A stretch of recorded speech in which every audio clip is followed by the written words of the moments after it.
নদিয়ার কৃষ্ণনগর বিসর্জন ঘাটের বাঁদিকের অংশ পরিত্যক্তভাবেই ঠাকুরের কাঠামোর স্তূপ, যা বহু দিন যাবৎ একই স্থানে আবদ্ধ হয়ে পড়ে। এই কাঠামোয় আগুন লাগে গত শুক্রবার। সেই আগুন নিচ্ছে না কিছুতেই। আজ রবিবার সেই আগুনের লেলিহান শিখা বিশাল আকার ধারণ করে। ওখানে অবস্থিত কিছু গাছ পুড়ে গেছে বলেই জানা যাচ্ছে। স্থানীয় কাউন্সিলর প্রকাশ দাস, কাউন্সিলর কৃষ্ণনগর মিউনিসিপ্যালিটি জানান, উনি সকলকেই জানিয়েছেন, সাফাই কর্মীদের জানিয়েছেন, কিন্তু তা সত্ত্বেও মানুষদের স্বার্থ রক্ষার জন্য এই কাজ তদারকি করা সম্ভব হয়নি। মিউনিসিপ্যালিটির তেমন কোনো তৎপরতা দেখতে পাওয়া যাচ্ছে না। শর্মিষ্ঠা বিশ্বাস, স্থানীয় বাসিন্দা, বাঁধের পাশে অনেকটা ঘরের ধোঁয়া রীতিমতো কষ্ট হচ্ছে, তাদের আতঙ্ক গ্রাস করছে।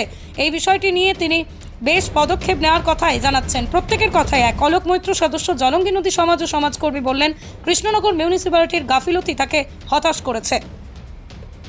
পৃথিবীর 3 ভাগ জল 1 ভাগ স্থল, তাই পানীয় জলের অভাব নেই। কিন্তু বিশুদ্ধ পানীয় জল একটাই, বৃষ্টি অ্যাকোয়া। প্রতি ফোঁটায় আনে তৃপ্তি, মেটায় তেষ্টা।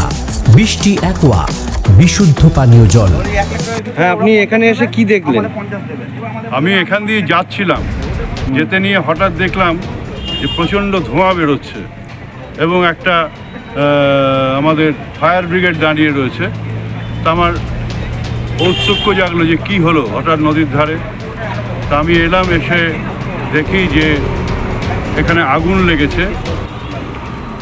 যে বিচুলির পালা, যে ঠাকুর বিসর্জন দেওয়ার পরে যে কাঠামো এবং বিচুলি সেইগুলো স্তূপাকৃত করা ছিল সেইগুলোতে এনিহাও যে কোনোভাবেই হোক স্থানীয় লোকেরা বলছেন যে রাত্রিবেলায় এখানে বসে সব মদের আসর বসে, গাঁজা, ভাং, সিগারেট সবাই খায়, তার থেকেও আগুন ধরতে পারে। গত বছর শুধু আগুন ধরেনি, তার আগের বছরেও আগুন ধরেছিল, কিন্তু এবার সব থেকে বেশি আগুন দেখা দিচ্ছে এবং আজ প্রায় 5 দিন ধরে এই আগুন জ্বলছে কন্টিনিউয়াস। প্রশাসনকে বলেও কোনো তার সুরাহা হয়নি। এখানকার মানুষজন বলছেন একদম বাঁধের কাছে, বাঁধের ধারে এই রকম ধরনের ঘটনা ঘটছে। বাঁধের একপাশে হচ্ছে বাড়ি রয়েছে, অন্তত 30-40টা বাড়ি রয়েছে। সেই মানুষগুলো আজকে ভীষণ আতঙ্কিত, শঙ্কিত। কারণ আপনি তো তাদের সঙ্গে কথা বললেন, তারা কি জানালো? তারা বলছে যে প্রায় 2তলা 3তলা সমান আগুন উঠেছিল। কারণ আমরা দেখলাম একটা গাছ, প্রায় 2তলা সমান গাছ কি তারও বেশি, সেটা পুরো পুড়ে গেছে। একটা দিকে তার পাতা আছে, আরেকটা দিকে পাতা নেই, একটাও পুরো জ্বলে গেছে। এবং বাঁধের ওপারে যেদিকে বাড়ি আছে সেদিকে একটা গাছ, সেটাও ঝলসে গেছে, সেটা হচ্ছে আপনার বকুল গাছ। শারীরিক কোনো কষ্টের কথা তারা জানালেন? এবং এখানকার মানুষ বলছেন যে আমরা আজ 3-4 দিন ধরে ঘুমাতে পারছি না, শ্বাসকষ্ট হচ্ছে, আমরা খুব আতঙ্কে রয়েছি, যে কোনো সময় আগুন আমাদেরকে গ্রাস করতে পারে। আপনি কি প্রশাসনের সঙ্গে, মানে এখানে যারা ফায়ার সার্ভিসের লোক এসে তার সঙ্গে কথা বললেন? তারা কি জানালো? হ্যাঁ, আমরা তাদের সঙ্গে কথা বললাম, তাদেরকে বললাম একটা জেসিবি এসে দাঁড়িয়ে রয়েছে। আমরা বললাম যে এটাকে আপনারা ব্যবহার করুন। তা ওনারা বলছেন যে এই জেসিবিটা এসছে ঠিকই, কিন্তু তারা কাজ করতে চাইছে না এই কারণে তাদের টায়ার জ্বলে যাবে এবং এখানে প্রচুর পেরেক আছে। সেই পেরেক তাদের টায়ারে ঢুকে যাবে, তার ফলে তাদের কাজ করা সম্ভব নয়।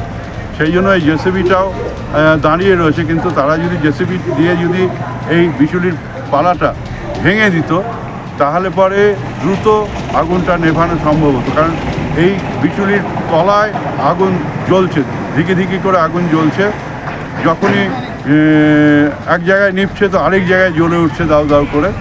ফলে খুব ভয়ঙ্কর এবং বিভৎস আমাদের লাগছে যে শহরের উপকণ্ঠে একদম এই ধরনের ঘটনা ঘটছে। কিন্তু প্রশাসনকে জানানো সত্ত্বেও, প্রশাসনকে লিখিতভাবে জানানো হয়েছে, চেয়ারম্যানকে, মিউনিসিপ্যালিটি চেয়ারম্যান এবং ডিএম, এসডিও, তাদেরকেও জানানো হয়েছে, এলাকার মানুষ বললেন। কিন্তু এখনও পর্যন্ত সেই রকম সদর্থক কোনো একটা ফায়ার ব্রিগেডের গাড়ি এবং একটা জেসিবি আসা ছাড়া এটাকে গুরুত্ব সহকারে দেখা। কারণ আমাদের দেশে একটা জিনিস আছে, সেটা যে লাইফ লস না হলে পরে সংবাদ হয় না। লাইফ লস হলে পরে তখন সমস্ত প্রশাসন ঝাঁপিয়ে পড়ে, রাজনৈতিক দল ঝাঁপিয়ে পড়ে এবং আপনার যে সমস্ত স্বেচ্ছাসেবক সংগঠন আছে তারা ঝাঁপিয়ে পড়ে। কিন্তু থ্যাঙ্কস টু জলঙ্গি সমাজ, নদী সমাজ, তাদেরকে যে তারা এখানে এসছেন এবং তারা এইটা নিয়ে লড়াই করছেন, প্রশাসনকে জানাচ্ছেন এবং অফিসারদের সঙ্গেও তারা কথা বললেন। আপনার নাম? আমার নাম অলোক মৈত্র, আমি থাকি থানার সামনে একটি ফ্ল্যাটে এবং আমার অরিজিনাল বাড়ি হচ্ছে আনন্দময়ী তলাতে। আমি জলঙ্গি নদী সমাজের সঙ্গেও যুক্ত আছি। হ্যাঁ, আপনারা কি স্থানীয় বাসিন্দা? হ্যাঁ, আমরা এখানকার বাসিন্দা, আমাদের এখানেই বাড়ি।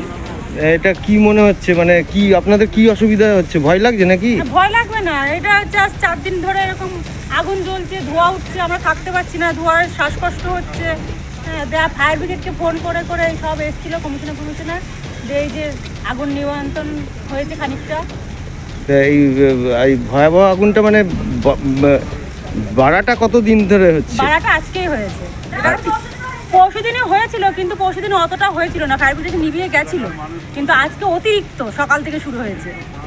আচ্ছা আচ্ছা, এখন কিছুটা নিয়ন্ত্রণে, তাই তো? হ্যাঁ, এখন কিছুটা নিয়ন্ত্রণে এসেছে।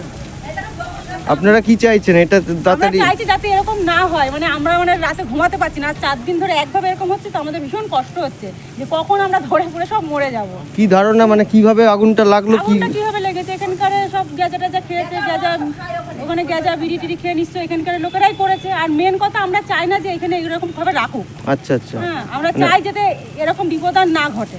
মানে আপনারা চাইছেন যে নদীর পাশে কাঠামোগুলো এইভাবে যাতে না ধারে রাখুক, তাহলে আমরা এরকম একটা রিস্ক হবে না, এরকম মানে আমাদের জায়গায় মানে খুবই ভয়ানক কাণ্ড। ঠিক আছে, এতগুলো মানুষ আমরা এখানে বাস করছি। ঠিক আছে। হ্যাঁ, আজকে এই যে ভয়াবহ অগ্নিকাণ্ডটা দেখলাম, এটা আপনি কি মনে করছেন? প্রথমত বলি, কৃষ্ণনগর পৌরসভা থেকে পুজোর সময়, ভাসানের সময় ঠাকুরগুলো জল থেকে তুলে তার যে খড়কুটি, যে সমস্ত দাহ্য বস্তুগুলো ছিল সেগুলোকে সব ডাম্প করা হয়েছিল বাঁধ সংলগ্ন বাঁধের পাশে। তা সেটা দীর্ঘদিন ধরে রয়েছে, এখনো পর্যন্ত কৃষ্ণনগর পৌরসভা থেকে সেটা অন্য জায়গায় ডাম্প করার ব্যবস্থা করেনি। সেই কারণে আজকে এখন শীতের সময় কেউ না কেউ কোনো না কোনোভাবে সেখানে হয়তো আগুন লেগেছে। কত লোকে বাঁধের ধারে যাচ্ছে, স্মোকিং করতে যায়, কেউ সেখানে দাঁড়িয়ে আড্ডা দিতে যায়। এবার এই অবস্থাতে কিভাবে হয়েছে এটা আমাদের পক্ষেও জানা এখন সম্ভব না। কিন্তু কৃষ্ণনগর পৌরসভার যে পার্ক রয়েছে, সেই পার্কেও সিকিউরিটি গার্ড রেখেছে কৃষ্ণনগর পৌরসভা, কিন্তু সেক্ষেত্রেও দেখা গেছে তারাও সেই রিপোর্ট দিতে বা সেই ব্যস্ততার সহিত একটা অগ্নিকাণ্ডকে বোঝানোর যে কার্যকলাপ, সেগুলো থেকে তারা বঞ্চিত রয়েছে, বা তারা সেগুলো না করে নিশ্চিন্তে নির্দ্বিধায় রয়েছে। আপনি কি মিউনিসিপ্যালিটি তথা আধিকারিকদের সবাইকে জানিয়েছেন? হ্যাঁ, আমি জানিয়েছেন? কৃষ্ণনগর মিউনিসিপ্যালিটির যে স্যানিটারি ইন্সপেক্টর রয়েছেন, যিনি চার্জে ছিলেন, সায়ন পাল, ওনাকে আমি পার্সোনালি ফোন করেছি 2-3 দিন ধরে যে এই পরিস্থিতি, এটাকে খুব শীঘ্রই এটাকে একটা দমন করার বা এটাকে কিওর করার দরকার আছে, কিন্তু এখনো পর্যন্ত হলো না। আজকে সকালবেলায় দেখলাম হট করে ওখানে দাও দাও করে আগুন জ্বলছে, পরিস্থিতি বেসামাল।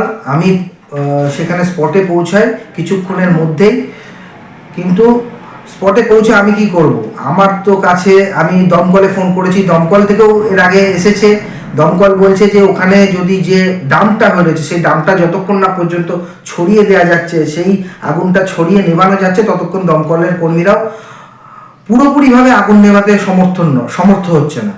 তো সেক্ষেত্রে কৃষ্ণনগর মিউনিসিপ্যালিটির উচিত ছিল যে কোনো একটা পকল্যান্ড ব্যবস্থা করার, যেটা দ্বারা ওই আগুনটা, যে স্তূপটা তৈরি হয়েছে আগুনের, সেইটাকে ভেঙে সেখানটা নিভিয়ে ওই জায়গাটার ডাম্প, যে দাহ্য বস্তুগুলো রয়েছে সেগুলোকে অন্য জায়গায় ডাম্প করা। বাঁধের পাশে দেখলাম বেশ সাধারণ মানুষের ঘর আছে, তাদের সঙ্গে কথা বলেছেন? তারা কি বলছে? তাদের সাথে আমরা কথা বলেছি, তারা আমাকে 2-3 দিন ধরেই জানাচ্ছে, কিন্তু আমিও জানিয়ে যে হ্যাঁ, মিউনিসিপ্যালিটিতে যখন সায়ন পালের সাথে কথা হচ্ছে, উনি আমাকে বলেছেন যে হ্যাঁ, আমি কালকে জেসিবি পাঠাচ্ছি। কালকেও জেসিবি পাঠাইনি, গতকাল রাতেও কথা হয়েছে, বলেছে সকালে জেসিবি পাঠাইনি। আজকে যখন আমি ফোন করে আমি এসডিও ম্যাডামকে জানিয়েছি, আমি থানার আইসিকে জানিয়েছি, আমি ডিজাস্টার ম্যানেজমেন্টে জানিয়েছি, আমি দমকলে গিয়ে পার্সোনালিভাবে খবর দিয়েছি, তারপরে তখন সব এসেছে। এরপরে যখন মিউনিসিপ্যালিটির এমভিআই ডিপার্টমেন্টে যে আছে রৌনিককে আমি বলাই, তারা হয়তো এরপরে সায়ন ও রৌনিক দুজনা মিলে ডিপার্টমেন্টাল থেকে একটা জেসিপি পাঠিয়েছে, কিন্তু সেই জেসিপি কাজ করতে সমর্থ নয় সেখানে। কারণ বলছে জেসিবির ড্রাইভার বলছে জেসিবি দিয়ে এটা করা সম্ভব না। আপনি এখন কি ভাবছেন এই বিষয়টা? আমি যারা ডিপার্টমেন্টে রয়েছে, কারণ কৃষ্ণনগর পৌরসভার যে পৌর প্রধান রয়েছেন তাকে এটা নজর রাখা উচিত ছিল যে পুজোর সময় আমি জিনিসটা দাম করছি, তারপরে সেটা সেখান থেকে সরিয়ে দেওয়া। কারণ যেহেতু সেটা অতি দাহ্য পদার্থ যেগুলো ওখানে রয়েছে, যে কোনো কিছুর একটা আগুনের সংস্পর্শে আসলেই পুরোটা আগুন ধরে যেতে পারে, এটা তার নজর রাখা উচিত ছিল যে সেটাকে যাতে সরিয়ে নেওয়া যায়, কিন্তু তিনি সেটা করতে সমর্থ হয়নি, বা তিনি সেটা পার্সোনাল কেয়ারে বা মিউনিসিপ্যালিটির দ্বারা সেটাকে করে উঠতে পারেনি বা করে ওঠেননি। আচ্ছা, আমি চাইছি এখন যদি মিউনিসিপ্যালিটির দ্বারা সম্ভব না হলে তাহলে মিউনিসিপ্যালিটি আমাকে একটা নো অবজেকশন সার্টিফিকেট দেয় যে মিউনিসিপ্যালিটি এই কাজটা করতে অসমর্থ। আমি নিজের তাগিদে আমার যে সকল আমার সাথে যারা সহযোগিতা করে বা রয়েছে তাদের মাধ্যমে আমি একটা পকল্যান্ড ভাড়া করে এনে আমি জিনিসটাকে সেইখান থেকে পুরো জিনিসটাকে কিওর করে ওখানটা পরিষ্কার করে দিতে চাই আমার এলাকার মানুষের স্বার্থে। আপনার ওয়ার্ডের নাম কত? আমার ওয়ার্ড হচ্ছে কৃষ্ণনগর পৌরসভা 24 নম্বর ওয়ার্ড। আপনার নাম? ঘটনাটি ঘটেছে কদমতলা বিসর্জনের বাদ সংলগ্ন এলাকায়। আমার নাম প্রকাশ দাস, এই ওয়ার্ডের councillor. Manusha builders MMB distributor, Nadia জেলার সব থেকে বড় বিল্ডার্স মা মনুষা বিল্ডার্স, রড ও সিমেন্টের পাইকারি ও খুচরো বিক্রেতা। আমাদের ঠিকানা পদ্মবিলা ঠাকুরবাড়ি, চাকদা, নদিয়া। নদিয়ার সব থেকে বড় English medium school JRS public school প্রায় 35 বিঘা জমির ওপর গড়ে উঠেছে বিশাল ক্যাম্পাস। নার্সারি থেকে শুরু করে উচ্চ মাধ্যমিক, ITI college, law college, BEd college ভর্তি চলছে। JRS public. আপনি কোথায় ইনভেস্ট করবেন, কেন করবেন বুঝতে পারছেন না তো? সঠিক গাইডলাইন পেতে আজই আসুন নদিয়ার চাকদাতে নিবেদিতা প্রাইভেট লিমিটেডে। Nivedita private limited, marketing and distribution service. Balcony বা সিঁড়ির রেলিং, মডিউলার কিচেন বা ড্রয়িং রুম, এক কথায় আপনার স্বপ্নের বাড়িকে করে তুলুন আরো সুন্দর। Chakdah ply centre, gorgeous look বা কোয়ালিটি সবে 3 number 1 Chakdah ply centre. Chakdah ply centre, KBM, Chakdah, Nadia. হোমওয়ার্কটা করেছো? হ্যাঁ স্যার। এ বাবা, ভুল করেছো কেন? চোখে কেমন ঝাপসা দেখছি, লিখতে আর পড়তে খুব সমস্যা হচ্ছে। চাকদার মডার্ন অপটিক্স থেকে ভালো চোখের ডাক্তার দেখিয়ে নাও। প্রতিদিন প্রকৃত চোখের ডাক্তার ও দৃষ্টি বিশেষজ্ঞ মডার্ন অপটিক্স, চাকদহে। চাকদা অ্যালুমিনিয়াম সেন্টার, প্লাই, কাঁচ, laminates, kitchen fittings, door lock, window ও অ্যালুমিনিয়ামের খুচরো ও পাইকারি বিক্রেতা। Chakdah aluminium centre, Purbalalpur 50 number রেলগেটের পাশে, চাকদা, নদিয়া। রুম রে মাত্র 1500 টাকা থেকে স্টার, খাওয়া দাওয়া রিজনেবল প্রাইস। নদিয়ার একমাত্র 3 স্টার ক্যাটাগরি হোটেল NB সোনার বাংলা হোটেল, কল্যাণী এইমসের ঠিক উল্টো দিকে,